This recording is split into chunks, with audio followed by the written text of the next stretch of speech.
నమస్తే తెలుగు రాజ్యంకి స్వాగతం. నేను మీ సంధ్య. ఏపీలో రాజ్యసభ స్థానాలకు సంబంధించి అయితే రకరకాల పేర్లు మనం తెర మీద చూస్తున్నాము, వింటున్నాము. దీంట్లో Galla Jayadev almost all confirmed అన్న న్యూస్ వస్తుంది. దాంతోపాటు కిలారి రాజేష్ది కూడా కన్ఫర్మ్డ్ అనేసి అని తెలిసింది. రెండు టీడీపీ తరపు నుంచి అనేసి అని అంటున్నారు. మరి జనసేన నుంచి ఎవరి బరిలో ఉన్నారు, బీజేపీ నుంచి ఎవరి బరిలో ఉన్నారు? మరి ఈ రెండు స్థానాలు కూడా కూటమిలో భాగంగా వాళ్ళకి వెళ్ళే అవకాశం ఉందా, లేకపోతే సమీకరణాలు ఏమైనా మారబోతున్నాయి? ఎవరెవరి పేర్లు కొత్తగా వినిపించే అవకాశం ఉంది? డీప్ డిస్కషన్ చేసే ప్రయత్నం చేద్దాం. చరిత్రకారుడు, రాజకీయ విశ్లేషకుడు శిలాగర్ శ్రీకాంత్ గారు మనతో ఉన్నారు. ఆయన మాటల్లోనే. శ్రీకాంత్ గారు నమస్తే అండి. నమస్కారం సంధ్య గారు. ఎప్పుడైతే ఇది ఖాళీ కాబోతున్నాయన్న న్యూస్ వచ్చేసిందో రకరకాల పేర్లు, రకరకాల సమీకరణాలు. బట్ ఇవాళ విన్న పేరు రేపు వినట్లేదు, రేపు విన్న పేరు రేపు ఎల్లుండి ఉంటుందో లేదో, లేకపోతే ప్రమాణ స్వీకారం వరకు వీళ్ళు ఉంటారో లేదో అన్న డౌట్ అయితే రేజ్ అవుతా ఉంది. ఏంటి ఇప్పుడు ఇద్దరు అంటే గల్లా జయదేవ్ గారిది, ఇప్పుడు కిలారి రాజేష్ గారిది కన్ఫర్మ్. అది గల్లా జయదేవ్ గారు రేస్ లో ఉంటున్నట్ట, తప్పుకుంటున్నట్ట? జనసేన నుంచి లింగంనేని రమేష్ గారు దాదాపుగా ఖరారైందన్న విషయం విశ్వసనీయ వర్గాల సమాచారం. ఓకే, లింగంనేని రమేష్ గారి ఖరారైన తర్వాత ఇప్పుడు కిలారి రాజేష్ గారు కమ్మ సామాజిక వర్గం తెలుగుదేశం, లింగంనేని రమేష్ గారు కమ్మ సామాజిక వర్గం జనసేన అనేటప్పటికి ఇక్కడ ఏమైందంటే, మీరు గత వారం రోజులుగా చూస్తే తెలుగుదేశంలో కాపు సామాజిక వర్గానికి ఇవ్వాలి అనేది ఒకటి బాగా చాలా హడావిడి అయితే సోషల్ మీడియాలో కనిపించింది బాగా. అంటే కుల సంఘాలు కావచ్చు, కులంలో చాలా యాక్టివ్గా ఆయా ప్రాంతాల్లో ఉన్న నాయకులు కావచ్చు. మళ్ళీ మీరు ఇక్కడ దానికి సంబంధించి బోనమ్మ గారిని మర్చిపోతున్నారు. వస్తా అక్కడికి. అదేంటంటే అభిమానులు ఆమె పేరుని పదే పదే మెన్షన్ చేసి మరీ చెప్పారు. అది తెలుగుదేశం నుంచి వచ్చింది. అంటే తెలుగుదేశం శ్రేణుల నుంచి ఏంటంటే, అంటే సో మెనీ ఫ్యామిలీ మెంబర్స్ అయిపోతారు కదా. భువనేశ్వర్ గారి పేరు ఎవరో తీసుకొచ్చారు, నారా భువనేశ్వర్ గారి పేరు తీసుకొచ్చేటప్పటికి అంటే వాళ్ళు ఎలా దీన్ని మనం పోలిక తీసుకురావచ్చు అని అనుకుంటే, కొంతమంది అంటే భువనేశ్వర్ గారి ఫ్రెండ్ సర్కిల్లో కావచ్చు, ఆవిడకంటూ ఒక కోటరీ ఉంటారని అనుకుందాం. ఆవిడకి బ్రహ్మిణి గారికి ఒక కోటరీ, వాళ్ళ సన్నిహితులు, వాళ్ళ ఆంతరంగిక మిత్రులు, సహచరులు ఉంటారు కదా. వాళ్ళు ఏంటంటే, పురంధేశ్వర్ గారు ఇప్పటికి 3వ పర్యాయం ఆవిడ లోక్సభ సభ్యురాలు. అట్లాంటిది ఒకసారి రాజ్యసభకి భువనేశ్వర్ గారు వెళితే బాగుంటుంది, అక్క చెల్లెళ్ళు ఇద్దరు ఒకరు రాజ్యసభలో ఒకరు లోక్సభలో ఉన్నట్టు ఉంటుంది అన్నటువంటి ఒక చర్చ వాళ్ళ మధ్య సీరియస్గా జరిగిందా సరదాగా జరిగిందో తెలియదు. అది వెలుపలికి వచ్చింది. సరే, దాన్ని కాసేపు పక్కన పెడదాం. దాని పార్టీ శ్రేణులు కూడా స్వాగతించాయి అనుకోండి.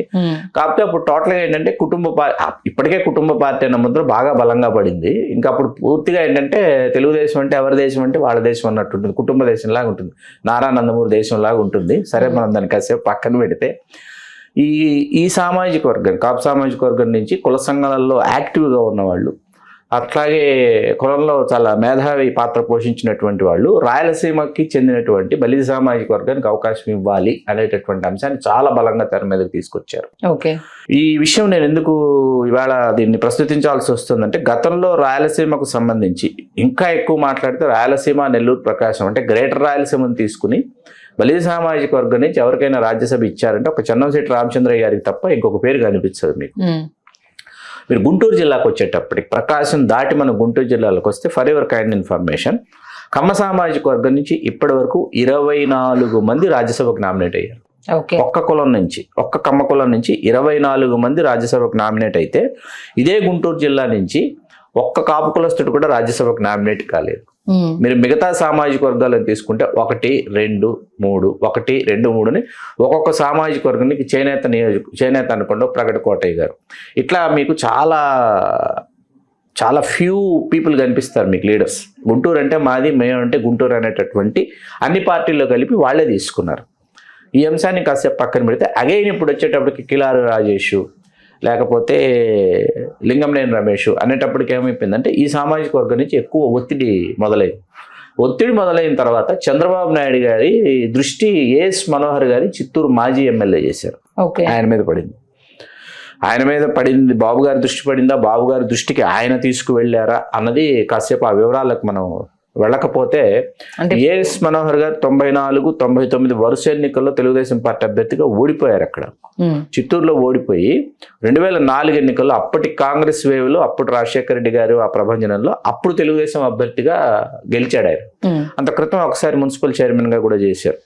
ఆయన 94లో ఆయన ఓడిపోతే క్లీన్ స్వీప్ చేసినటువంటి టైం టీడీపీ అనమాట. ఆ టైంలో 94లో ఆయన మొట్టమొదటిసారి ఓడిపోతే, మీకు ఆ తర్వాత వచ్చిన మున్సిపల్ ఎన్నికలు వెంటనే ఆయన మున్సిపల్ చైర్మన్ అభ్యర్థిగా ప్రకటించి ఒక వార్డు నుంచి ఆయన పోటీ చేస్తూ తెలుగుదేశం ఇక్కడ ఎక్కువ స్థానాలు గెలుచుకోవాలి, మున్సిపల్ చైర్మన్గా ఏఎస్ మనోహర్ గెలవాలని చెప్పి పరిటాల రవి గారిని పెనుగొండ నుంచి తీసుకొచ్చారు. ఆయన పెనుగొండ నుంచి వచ్చి పరిటాల రవి గారు కూర్చుని చిత్తూరులో ఎన్నికలు నిర్వహించారు. అక్కడ సికే జయచంద్రారెడ్డి అలియాస్ బాబు అంటారు.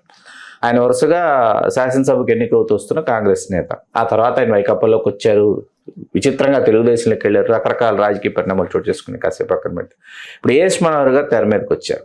ఏఎస్ మనోహర్ గారు ఆ తర్వాత అలిగి వైకాపాలోకి వెళ్ళి వైకాపాలో 2000 ఆయనకి 14 ఎన్నికల్లో అవకాశం రాకపోయేటప్పటికి తిరిగి తెలుగుదేశంలోకి వెళ్ళిపోయారు. 14, 19 2 ఎన్నికల్లో ఆయనకు వరుసకి సోదరుడు అయినటువంటి జంగాలపల్లి శ్రీనివాసులు గారు పోటీ చేశారు. 14లో ఓడిపోయిన శ్రీనివాసులు గారు 19లో వైకాపా అభ్యర్థిగా, ఏఎస్ మనోహర్ గారు తెలుగుదేశం అభ్యర్థిగా 4వసారి పోటీ చేసి ఏఎస్ మనోహర్ గారి మీద శ్రీనివాసులు గారు 40,000 ఓట్ల ఆధిక్యత గెలుపొందారు. అయితే ఏఎస్ మనోహర్ గారు పార్టీలో కొనసాగుతూనే ఉన్నారు, తెలుగుదేశంలోనే కొనసాగుతున్నారు. తెలుగుదేశంలో ఒక సీనియర్ నాయకుడిగా ఆయనకి రాయలసీమ జిల్లాలో గుర్తింపు ఉంది. ఆ గుర్తింపు దృష్ట్యా ఏంటంటే ఆయన పేరు తెర మీదకి వస్తే టీం లోకేష్లో లోకేష్ గారు కర్నూలు జిల్లా ఆళ్లగడ్డకు చెందినటువంటి గోగిశెట్టి నరసింహారావు గారి పేరు లోకేష్ గారు ప్రతిపాదిస్తున్నారు. ఓకే, ఈ సామాజిక వర్గానికి ఇవ్వాలనుకుంటే గోగిశెట్టి నరసింహారావు గారు లోకేష్ గారి ప్రపోజల్, ఏఎస్ మనోహర్ గారు చంద్రబాబు నాయుడు గారి ప్రపోజల్. ఇప్పుడు మనం బీజేపీకి వస్తాం.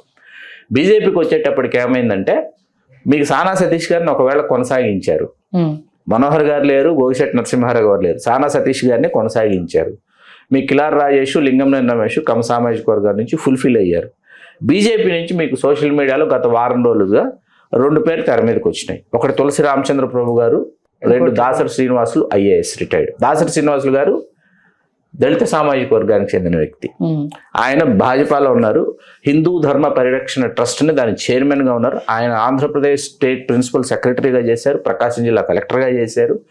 ఆయన హిందూ ధర్మ పరిరక్షణ ట్రస్ట్ ద్వారా ఆయన విపరీతమైనటువంటి విశేషమైనటువంటి సేవ చేస్తున్నారు. హిందూ దేవాలయాలను పరిరక్షించాలని చెప్పి ఆయన కంకణం కట్టుకుని ఆ దిశగా ఆయన కృషి చేస్తున్నారు. కాబట్టి ఒక దళితుడికి అందున ఈ పరిరక్షణ కోసం పనిచేస్తున్నటువంటి వ్యక్తికి ఇస్తే ఎట్లా ఉంటుందన్న ఆలోచన కూడా బీజేపీ చేస్తుంది. అయితే తులసి రామచంద్ర ప్రభు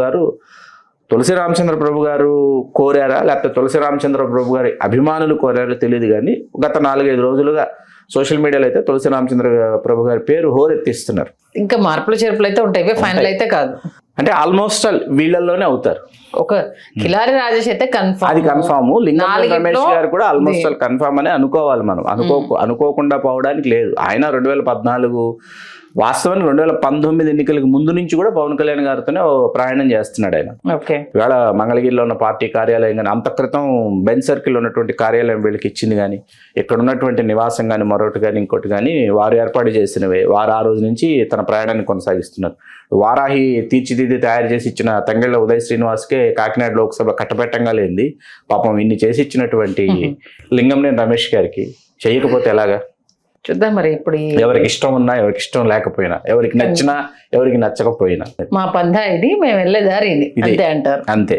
ఓకే, మొత్తానికైతే జూన్లో ఫుల్ఫిల్ అయ్యే దానికి సంబంధించి అయితే ఎన్ని కథనాలు రావాలో అన్ని కథనాలు అయితే వింటున్నాము. చూద్దాం మరి ఈ నేమ్స్ అనే చివరి వరకు ఉంటాయో, అలా అప్పటికి జరిగే పరిణామాల నేపథ్యంలో చేంజ్ అవుతాయి అనేది మంచి విశ్లేషణ అందించారు. ధన్యవాదాలు శ్రీకాంత్. ధన్యవాదాలు సంధ్య గారు.